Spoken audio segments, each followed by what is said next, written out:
নমস্কার বন্ধুরা, কাহিনী এআই এর আরও একটি গল্পে আপনাদের স্বাগত জানাই। এখানে প্রযুক্তি ও কল্পনা মিলে গড়ে উঠেছে এক গল্পের জগৎ। শোনা যাক আজকের গল্প।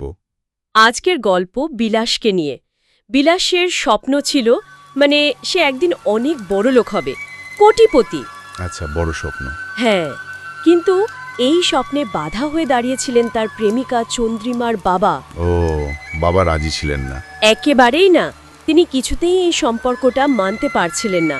তো বিলাস ঠিক করল, হয় লটারি কাটবে, না হলে গুপ্তধন খুঁজে বের করবে। কপাল তাকে ফেরাতেই হবে। জেদ চেপে গেছিল আর কি। ঠিক তাই। তখনই ওর মনে পড়ল কালোঝুরি গ্রামের কথা। ছোটবেলায় থাকতো সে ওখানে। কালোঝুরি? কোথায় সেটা?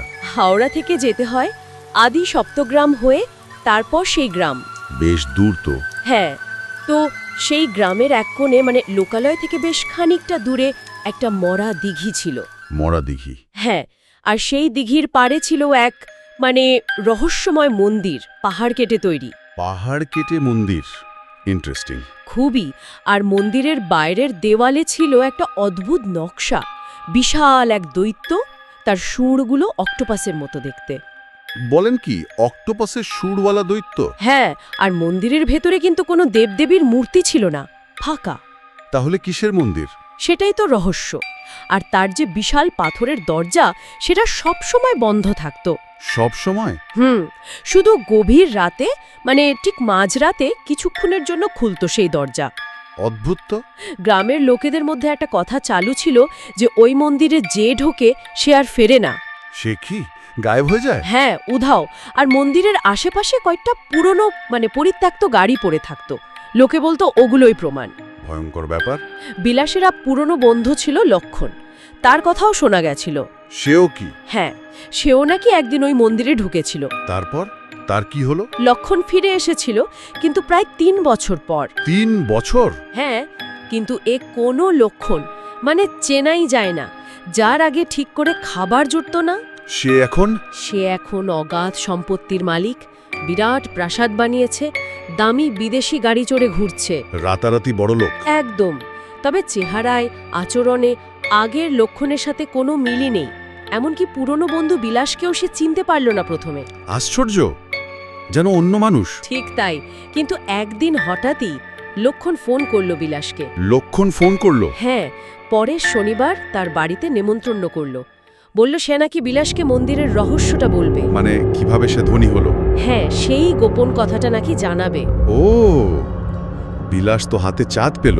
তা তো পেলই, কিন্তু খবরটা শুনে চন্দ্রিমা খুব ভয় পেয়ে গেল। সে তো পাবেই। সে ইন্টারনেট ঘেটে ওই মন্দিরটার ব্যাপারে অনেক ভয়ঙ্কর সব কাহিনী জানতে পেরেছিল। আচ্ছা। সে বিলাসকে বারবার বারণ করল, কিন্তু বিলাসের মাথায় তখন বড়লোক হওয়ার ভূত চেপেছে। সে কিচ্ছু শুনল না, জেদ ধরে বসেছিল। শনিবার দিন বিলাস পৌঁছল কালোধুরি গ্রামে। লক্ষণের বিরাট বাড়ি দেখে তার চোখ ধাঁধিয়ে গেল। লক্ষণের স্ত্রী রুমাকেও দেখল। সেও যেন কেমন বদলে গেছে, আগের থেকে অনেক বেশি সুন্দরী লাগছে। তাই নাকি? কিন্তু বাড়িটার মধ্যে কেমন যেন গা ছমছমে ভাব ছিল। কিরকম? দেখল এক কোণে এক পুড়ে যাওয়া মহিলা চুপচাপ বসে আছে, আবার একটা পাগল ছেলে এদিক ওদিক ছুটাছুটি করছে। কেমন যেন অস্বস্তিকর পরিবেশ। অদ্ভুত তো। লক্ষণ তারপর বিলাসকে বাড়ির 3 তলার একটা বেশ ভেতরের দিকের গোপন ঘরে নিয়ে গেল। গোপন ঘর? হ্যাঁ, সেখানে রাখা ছিল এক বিচিত্র মূর্তি, নিকারা দেবতার মূর্তি। নিকারা? কিরকম দেখতে? শরীরটা মানুষের, কিন্তু পিঠে বাদুরের মতো ডানা, মাথাটা একটা নরকোটি।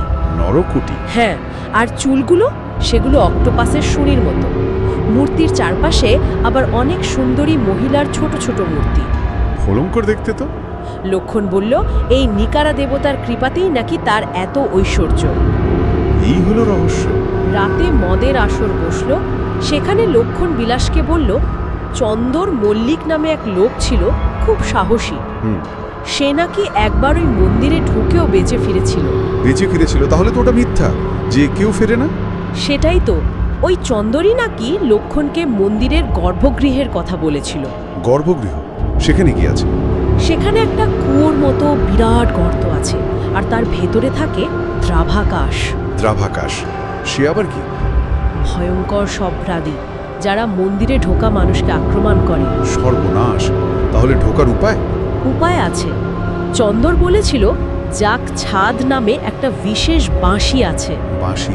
হ্যাঁ, সেই বাঁশির সুর শুনলে দ্রাভাকাসরা নাকি ভয়ে পেয়ে পালিয়ে যায়। অদ্ভুত। কথা শেষ করে লক্ষণ মানুষের হাড় দিয়ে তৈরি সাদা রঙের সেই বাঁশিটা বিলাসের হাতে দিল। বিলাসকে দিল কেন? বলল এটা নিয়ে মন্দিরে ঢুকতে। মানে বিলাসকে পাঠাতে চাইল? গভীর রাতে বিলাস একা এসে দাঁড়ালো মন্দিরের সামনে। চারপাশ একেবারে নিস্তব্ধ। বুক কাঁপছে নিশ্চয়ই। তা তো বটে। ঠিক রাত 12টা বাজলো আর মন্দিরের সেই বিশাল পাথরের দরজাটা ধীরে ধীরে খুলে গেল। খুলে গেল? হ্যাঁ, ভেতর থেকে এলো একটা পচা পাকের মতো গন্ধ আর কনকনে ঠান্ডা হাওয়া। উফ! মন্দিরের ভেতরে থামগুলোতে দ্রাভাকাসের মূর্তি খোদাই করা, কিন্তু অন্ধকারে সেগুলোকেই জীবন্ত লাগছিল। ভাবাই যায় না। হঠাৎ মন্দিরের ছাদের দিকে চোখ পড়ল বিলাসের, আর রক্ত যেন জমে গেল তার। কি দেখলো? সেখানে ঝুলছে একটা প্রকাণ্ড নরকরটি, নিকারা, স্বয়ং নিকারা। নিকারা? তার দুটো চোখ আগুনের গোলার মতো জ্বলছে, আর মাথা থেকে বেরিয়ে আসা অক্টোপাসের সুরের মতো চুল, সেগুলোতে জড়িয়ে আছে অসংখ্য মানুষের যন্ত্রণাকাতর আতঙ্কিত মুখ। কি ভয়ঙ্কর দৃশ্য! বিলাস ভয়ে ভয়ে এগোতে লাগল। গর্ভগৃহে পৌঁছল সে।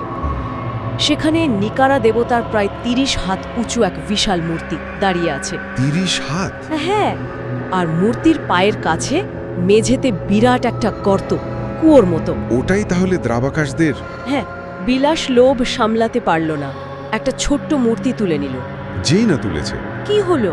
অমনি সেই গর্ত থেকে কিলবিল করে বেরিয়ে এলো অসংখ্য দ্রাভাকাস। বিলাস এক মুহূর্ত দেরি করল না। লক্ষণের দেওয়া সেই হাড়ের বাঁশিটা মুখে পুরে বাজাতে শুরু করলো। কাজ হলো? সঙ্গে সঙ্গে দ্রাভাকাসগুলো বিকট চিৎকার করে আবার গর্তের মধ্যে সেজিয়ে গেল। বাঁচা গেল।